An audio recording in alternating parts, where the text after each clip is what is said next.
Being Your Own CEO Success Circle. It's intended as a support, especially for solopreneurs. And this morning we are going to be looking at keywords. So we'll be right back after this.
Well, greetings everyone. This is Lowell Ann, your regular host.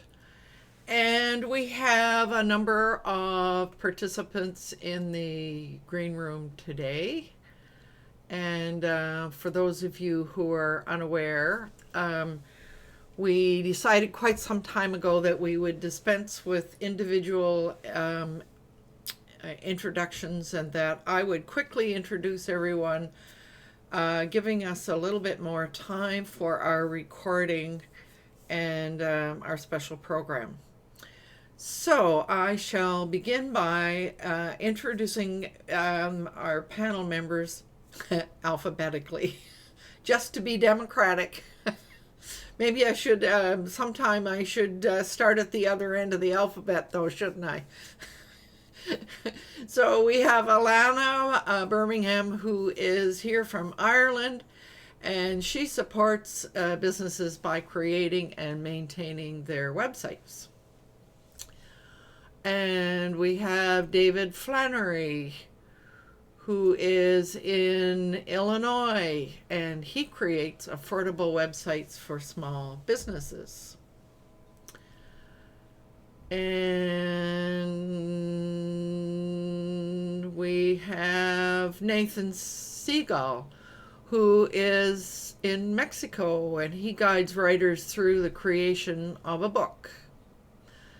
And we have Paul Murray, who helped start, he's in BC, actually in my neighborhood, and he helps startups turn ideas into profitable action.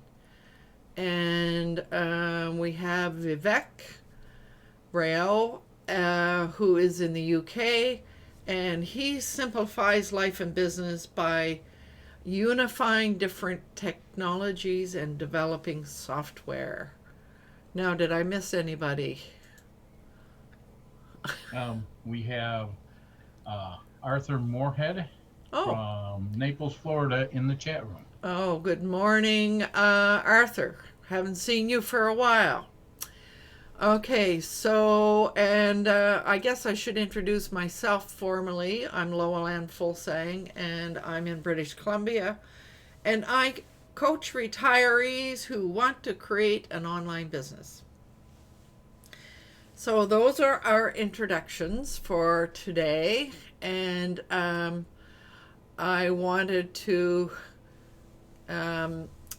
just say that apologize partially because when I was setting up Chipmunk this week, I set up everything for the full month of October, And I think people got a whole lot of stuff in their calendars that they were not expecting to see. So I realized that Vivek and I had to go and do a little bit of drilling down to find out what the problem was, and I think we did figure it out. So normally in the past, when I was entering anything, I just did one item at just one item. And in this case, I was doing 4 or 5 items, and that changed the water on the bean, shall I say. so, but so if you got a bunch of funny stuff in your inbox, I do apologize. Hopefully, it won't happen again. So this morning we are missing we're missing Fred, who is in Portugal still. So I'm sure he's probably not here, but if he happens to be watching, greetings to Fred in Portugal. so, so this morning we had all agreed that we wanted to discuss keywords. And there are all kinds of places to study keywords, and do we need them, and how do we make use of them, and all of that. So Vivek volunteered to do some research and come back and share with us what he discovered. So take it away, Vivek. Namaste. Namaste. Today's it's going to be a discussion. So I'm going to provoke discussion. Discussion is good, Vivek. So the title is to keyword or not to keyword. I'm stealing that one from Shakespeare. I mean,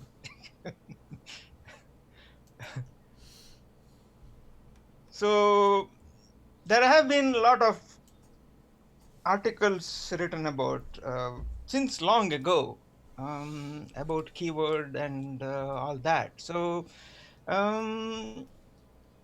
I did a Google research and found this one. Keyword density in general is something I wouldn't focus on. Search engines have kind of moved on from there, says John Muller. He's the webmaster department head, or I don't know the exact department he is in, but he conducts regular Google webmaster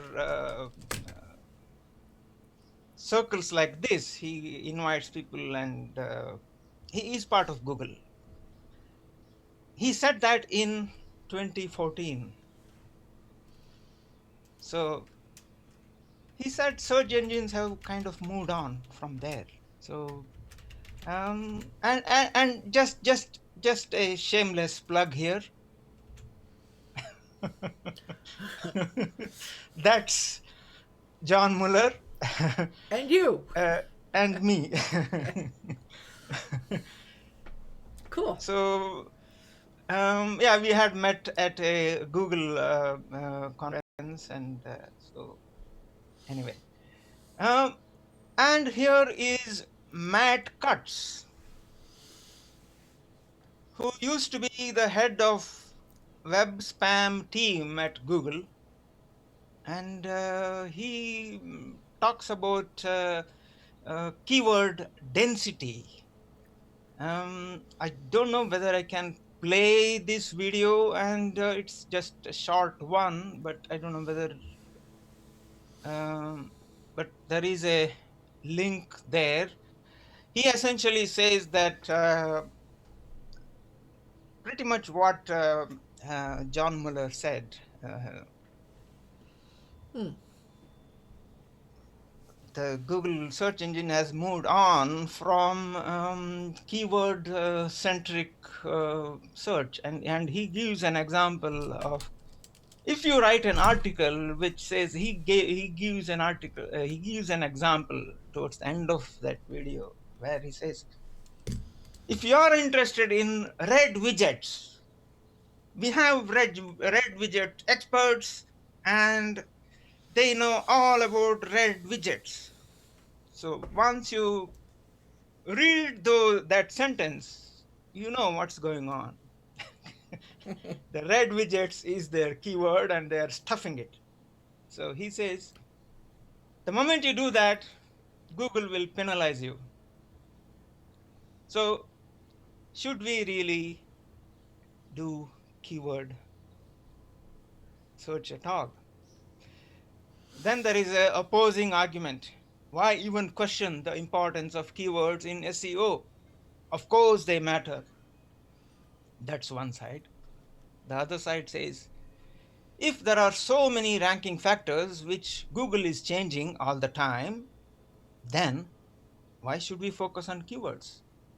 They are dead. So there is an article which also talks about shows that video that I showed you here. Not showed you, I just showed you the link. And this is the link. I'll post this link after the event is over on your website, Loveland. Thank you. So that it doesn't get lost. And here is David Amerland. Oh yes, I'm familiar with him. He talks about SEO in the age of AI. When there is artificial intelligence involved, and your search is no longer completely on the desktop. You may be using a device, maybe a handheld device, phone, pad, whatever. And artificial intelligence powers the result. So that's another link.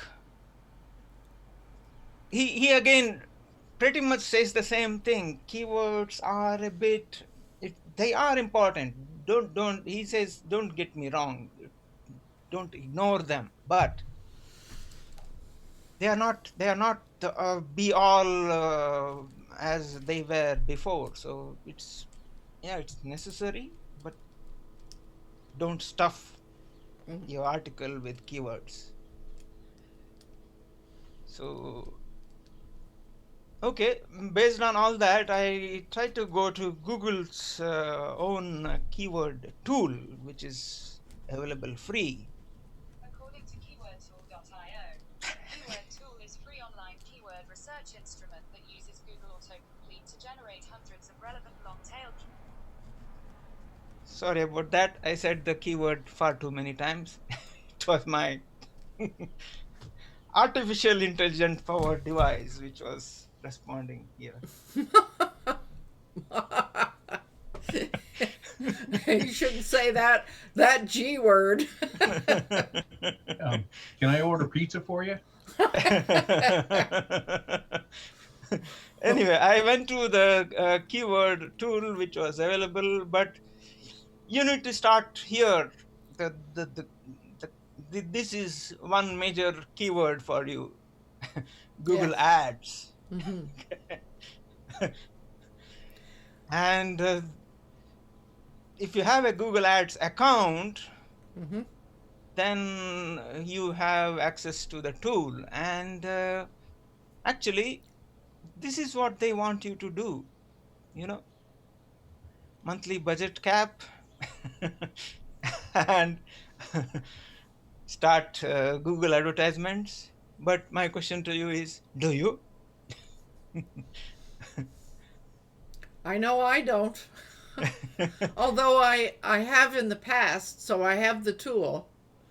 Yeah, I went further, and as you can see here, it says Google Ads, Keyword Planner, I think we should start here, and more help is available here. But as you can see here, it uses my Google AdWords account. Mm-hmm. So Mm-hmm. you have to have a Google AdWords account to get anywhere near to this. Uh, so that's where I stopped, because I looked at these videos, and they're all saying keyword is in the past. So Well, um, Vivek, what I was hearing was that word density, keyword density. yeah, that's exactly what what you're Yeah, seeing now. He is talking about exactly that. The question yeah. he is answering is, someone asks him, what is the optimum density? Is it 7%, 70%, or 17, or something else? And he used an entirely different answer, saying that essentially you don't bother about stuffing. The moment you start stuffing your article with keywords, you are going to see a penalty. So Mm-hmm. And we have known about keyword stuffing for a long time. So, however, I guess I would throw out the question, um, is it not important to, like, if you're planning on writing an article, mhm. is it not important to sort of see if you can determine some keywords that get a lot of searches, and maybe use that keyword as your title and build your blog post around that title. So, Yeah, that's I agree with that. But um, never never never try to stuff your article no. with the keywords. No, use it once or twice, fine. But yeah, Paul has a point. Yeah, just I look at keywords a little differently. To me, if you're talking to an audience, you need to know the words that they use to talk about the product or service. Mm-hmm. To me, that's what keywords are. So when you're putting content together, if you include the words that they use in their conversations as a natural way of talking and not trying to stuff words in or alter words, I think that helps you communicate with your audience, but it also improves your search because people are searching on the words they're familiar with. So that's all I got to say. Well, and that kind of follows up on something that I happened it just dropped into. I don't know what it dropped into, if you want to know the truth. It came up on my phone this morning, and I read this article by, I think his first name is Neil Patel. Mm-hmm. And maybe, Alana, I see you nodding. I know that you follow him. I don't know how or why that popped into onto my phone this morning, but he wrote an article about a different sort of keyword search place where you could go and look at questions and prepositions and all kinds of different ways to keyword search. And that kind of follows along what Paul is saying. I mean, what we need to pay attention to is exactly the way the person doing searching, the language they would use, and what it is they would want to know. So, Alana, you were waving.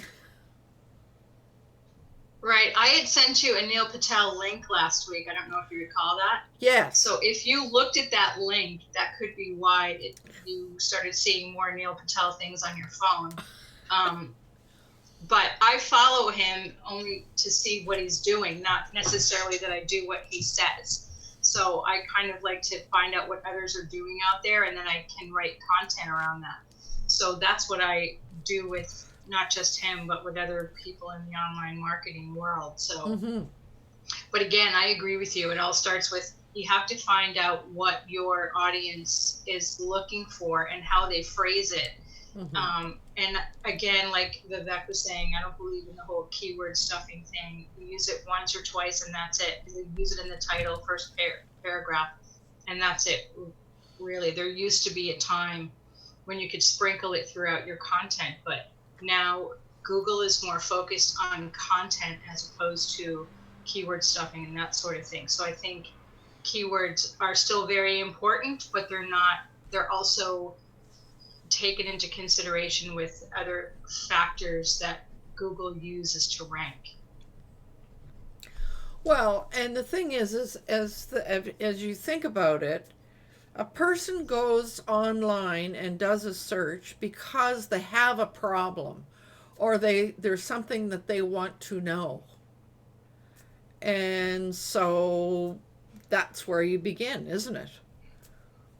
So and I mean, if we're going to be writing blog posts, etc., we're writing a blog post that is intended to help somebody. So, yeah, I think there's I guess what I'm hearing, it all kind of boils down to, is it all about what we're doing, or is it all about your audience and what they want and what they need? Right? Depends on where your intention is, I think. Yeah. Anybody else have any thoughts around the use of keywords?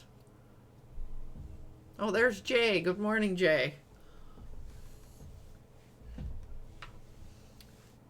I can chime in for Sure, if you wish. things if you'd like. Biting my tongue, I have been. So. Anyways,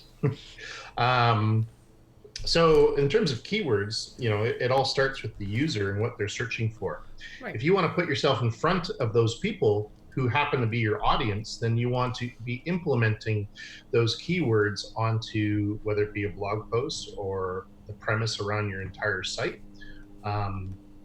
So, and I agree with what Vivek was saying in terms of, you do not want to be keyword stuffing, which is the art or deception of placing your keywords, your targeted keyword inside your article so that it actually doesn't really make much human sense, So in terms of where I think they should be placed, and this is based on my experience of ranking posts on first page of Google using these methods are, so first off, you want it in the title, the blog post title.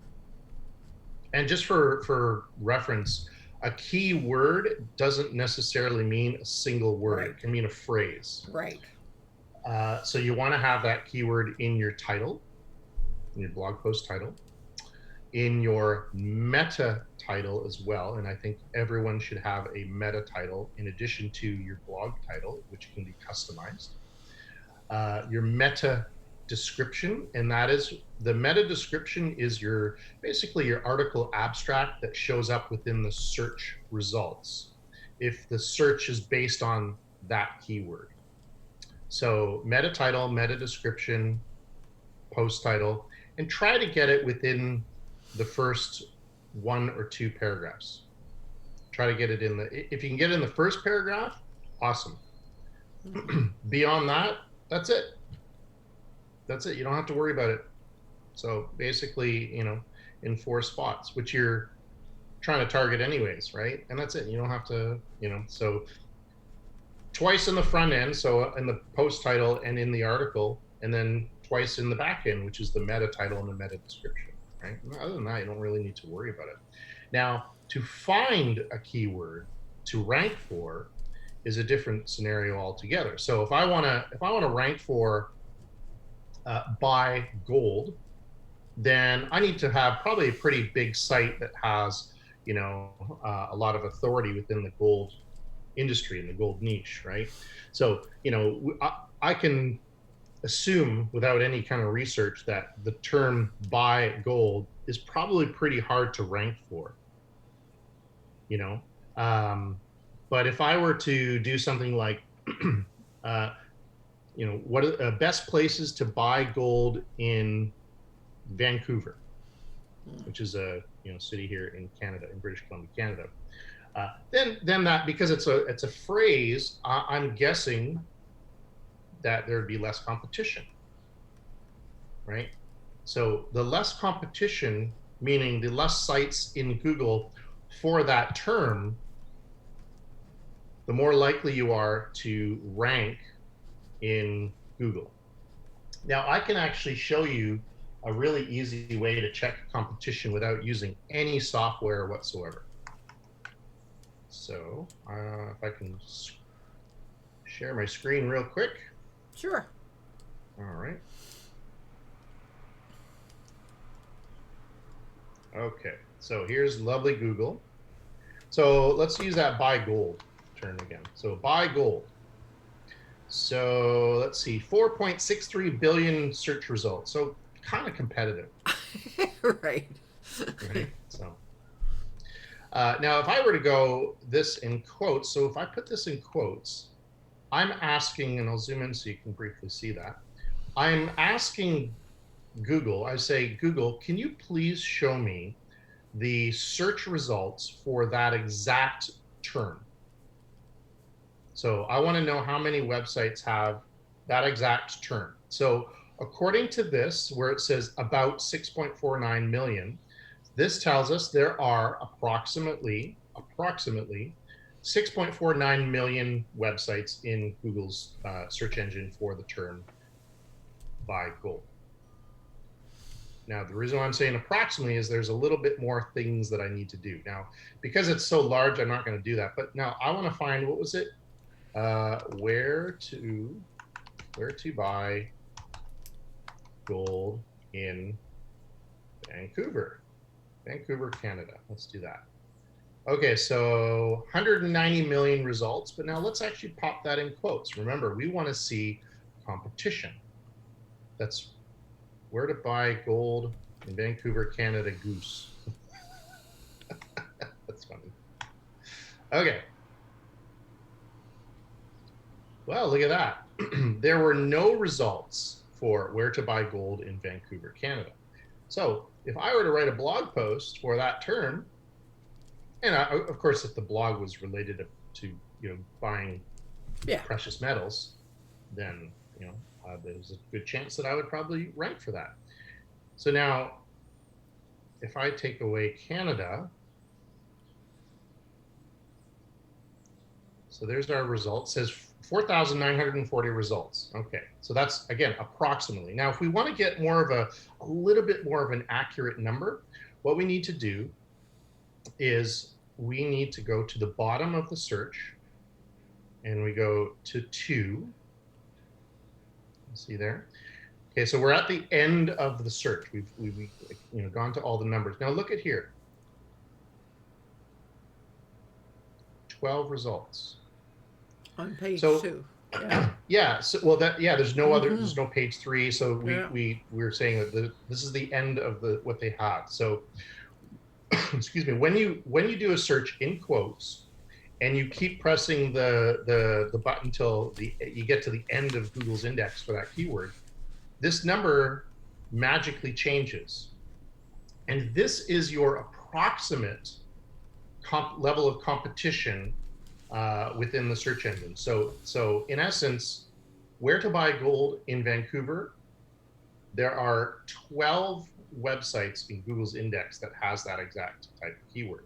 And we can see, like right here, see how it's made bold? Yeah.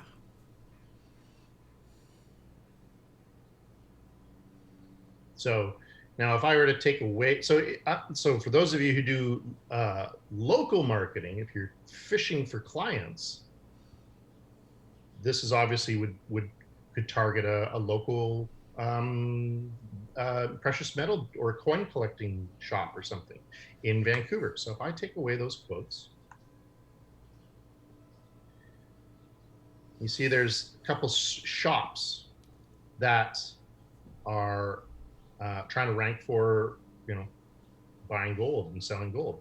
Now, these people don't necessarily care because they're already on first page. So if I click on more places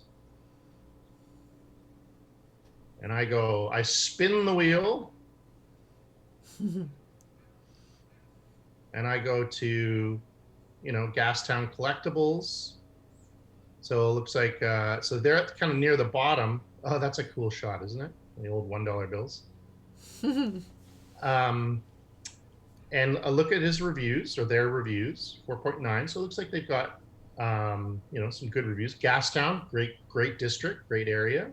So I'm going to click on it.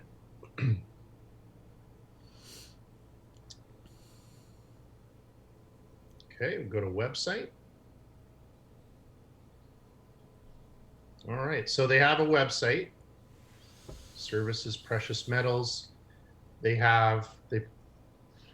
So they can buy, they can sell, looks good. So I would then approach these people and say, listen, I can get you ranked for where to buy gold in Vancouver, right? For your website, for this particular page, right? So then you have, and that would obviously be appealing to them, right? Because, and you can say, you let them know that, you're not ranking for where to buy gold in Vancouver. Here, look, you take screenshots of what you just did, right? And you approach that client and say, there you go. So there's your crash course in local marketing and keywords. And we did that without using any other platform. Yeah. So what we don't know is how many people are searching for that term, and what we can use are some of the tools that Vivek showed, right? The AdWords keyword planner tool, right? Gives an idea, right? Or you can invest in a keyword research tool such as Jaxi. Yeah. So but there are lots of other keyword tools that you can find online. Dozens of them. Absolutely. Yeah, absolutely. Yeah. Yeah. But my guess is most of them are not like they're a premium platform. I mean, that you have to pay for.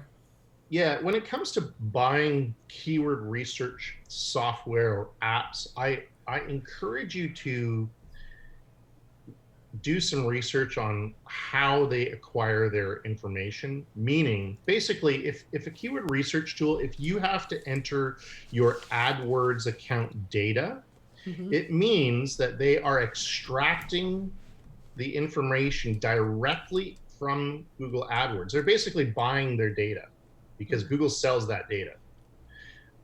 But if you have to log into your Google AdWords account for the software to work, then it's going to be skewed results based on Google's data. So you want to find a tool that scrapes data. And what do you mean by scrapes data? Yeah, so it basically, it basically Googles something itself, and it looks at the metrics. It's software that basically spiders Google and spiders the internet, and then determines, gets its search ranking factors and search volume based on, data that it correlates with other sources and stuff like that. So it doesn't buy its data; it acquires it through scraping by spidering. So in other words, it's doing the same thing as Google would do. Well, Google can collect the metric. Well, in essence, yeah, and it collects the metrics. So yeah.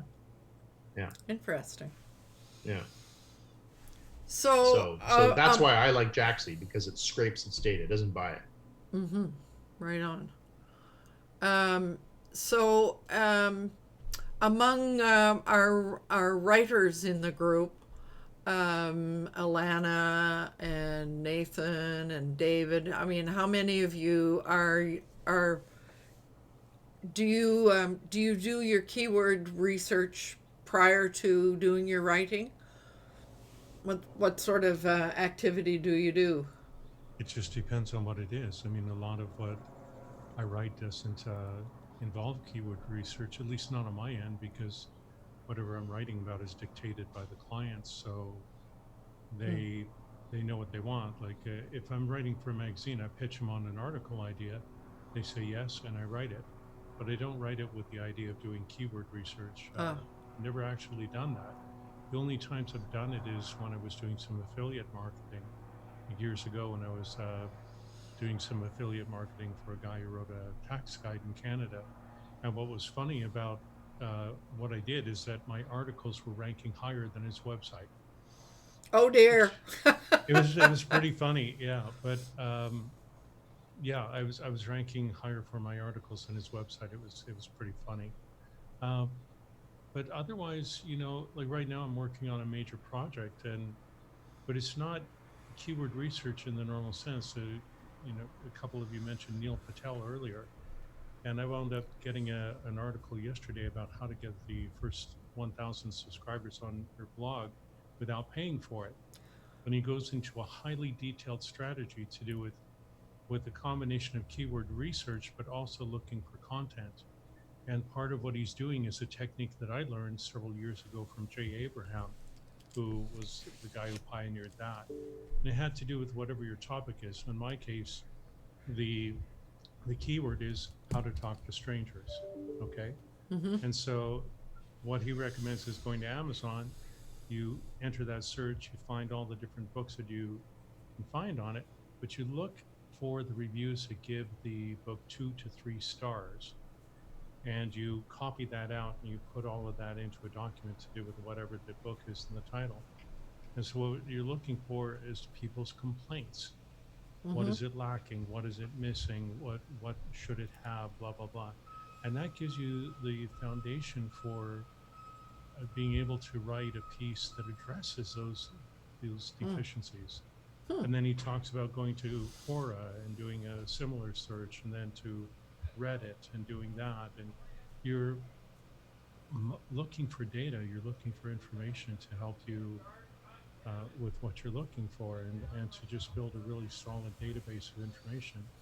And then doing something like Smart Blogger was talking about years ago, which was a way of dramatically driving a lot of traffic by using a list post, a curated list post of 100 people, but now they've modified their technique.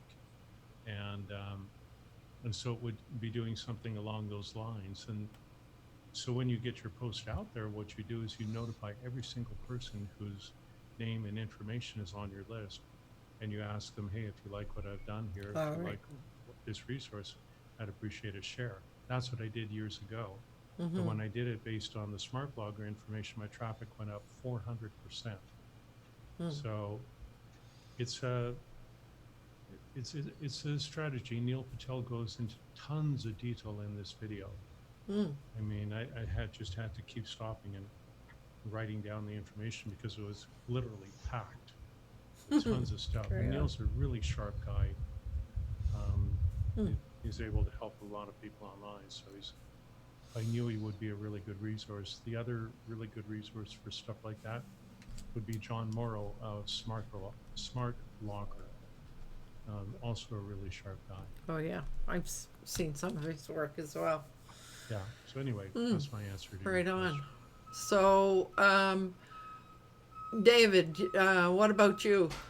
Well, number one, Arthur was saying he referenced an author, David Amerland. Alman, Yeah. Armlin, and I put a name of one of his books in SEO Help, Yeah. and Arthur was agreeing that that's a good book. Mm-hmm. The other thing is I've gone to doing minimal keyword research, like when I'm going to write a review, Mm-hmm. I will because depending on the I use Jaxie, Mm-hmm.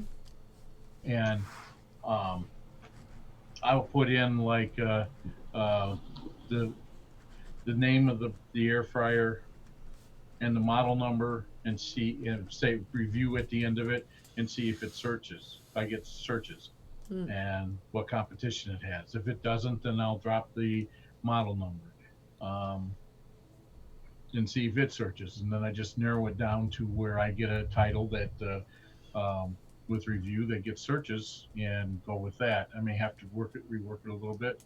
When I'm doing a blog post for that, I usually just make up or come up with a question, and then I put that in Jaxie. If it searches out, then I if I get searches on it, then I go ahead and write that article.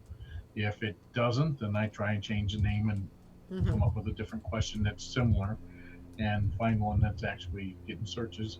If I can't and it's still important to me, I write the article anyway. Right. It just depends on, Yeah. what it is, and how Yeah. it fits into my website, and if it's, something that they can reference later on, and when they come from a different article, then so be it. Mm-hmm. But so that's where I'm at with my keyword research, and I do use Jaxie. Mm-hmm. I find it a lot easier to. I understand it and know it, so that's what I do. Yes, and for anybody who is watching, Jaxie is a tool that is available through Wealthy Affiliate. So, David, what you described is pretty much the way I do it as well.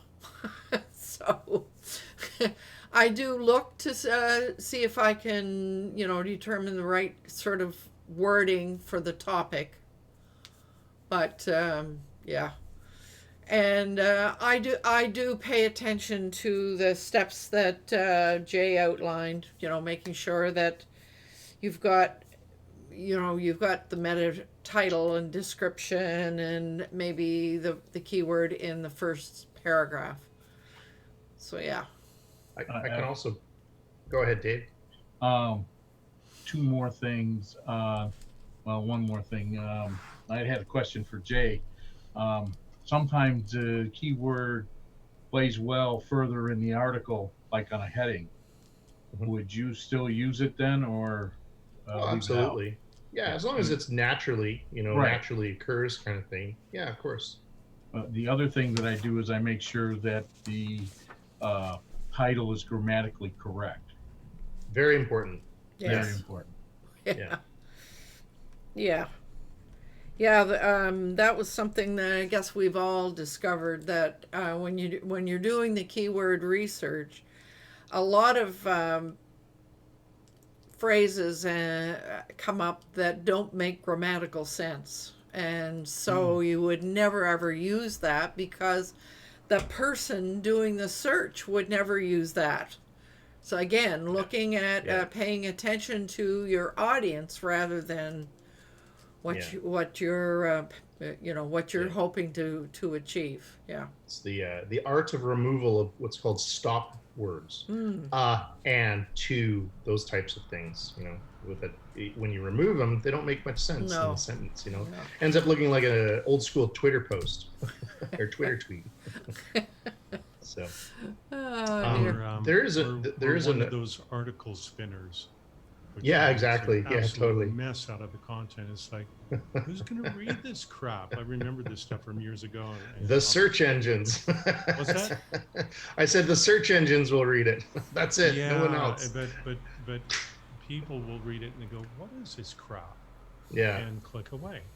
Yeah. Yeah.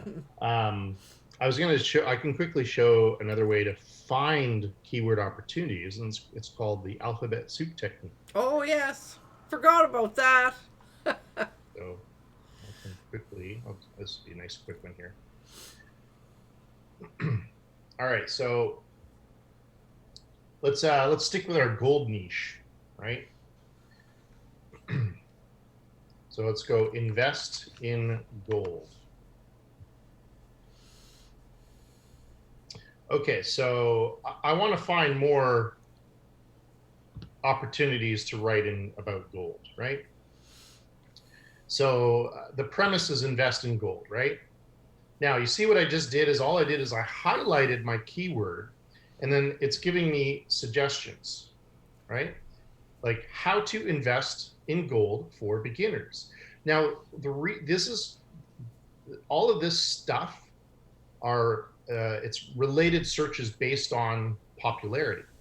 So what Google does is it takes your premise of your search, gold, invest, and then it goes and searches its database, and it comes back and says, Jay, these are also some relevant searches that seem to be recently popular. Do you mean this? So they're trying to help me find find the search query that I'm looking for. So right off the bat, this works in itself. So honestly, how to invest for gold and beginners, to me, seems like a really good opportunity for a keyword. Let's make sure it is. Remember what we do? Put it in quotes. Put it in quotes. Yeah. Go to the end.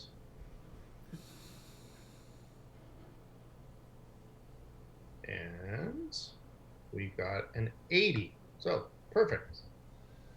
So that's like a real quick way to do what's called alphabet soup. Now let me show you how we came to that, right? All right, so invest in gold. So now I actually want to find different keywords, but has that term invest in gold. So I'm gonna go put my cursor right at the start. I'm gonna click to have a space, and then I'm gonna start typing in the alphabet. I'm gonna go A. So apps to invest in gold. That looks good. I'll go B. Best way. So look at these. These are great. So I'm just going through the alphabet, and I'm basically fishing for keywords. I'll go C. Can I invest? Cheapest way to invest in gold. You know they're going to be big spenders, right? And then just kind of, Dorothy likes to invest in gold. There you go. .com. Cool. So, and you just kind of keep going, right? Like these are just amazing. Mm-hmm. When is a good time to invest in gold? Right that's a really good one. So, and you just kind of keep going, and then so these are just really good. This is classic keywords research, right? This is really helpful, I think, for anybody just starting out, Jay. This is Absolutely. This is very, very Absolutely. helpful. Yeah. Yeah. So, and then I've got a tool that will help do it all at once. Wow. Look at that. So what tool is that? Is it it's under Wealthy Affiliate? Coming soon. Uh-huh. If you notice the title, Alphabet Soup 2.0. Yes. So Right it on. might be something related to Jaxie. If you'd like to learn more, simply swipe your credit card today. Yes, no kidding. But yeah, so I mean, doing it this way, the old school method. So you know what's going to happen is now there's going to be an influx of gold niche websites when people watch like the recording and stuff. How to invest in gold for beginners. Step 1, find gold. Step 2, buy it. Right. So thank you for that, JM. I really appreciate that, and I'm sure that the others watching will have found that really helpful. So we're way past our 30-minute. So unless we have a parting shot or a parting question, I think I'll draw the recording to a close. Is anybody waving for making a parting shot? Vivek. Yeah, the Matt Cuts in that video, he actually says, if someone is still talking highly about keyword importance of keyword, probably they have a tool to sell. That's what he says. You watch that video. Oh, right on. Well, Jay has just demonstrated that you can do it yourself. All right. So, thanks for that contribution, your contribution, Vivek, and getting the conversation rolling. And thanks for your contribution, Jay. I think that was helpful too. So, here we are, way over time. So, I shall bring this to a close with a reminder it's important to do what you love with passion, and we shall see you next week. Okay.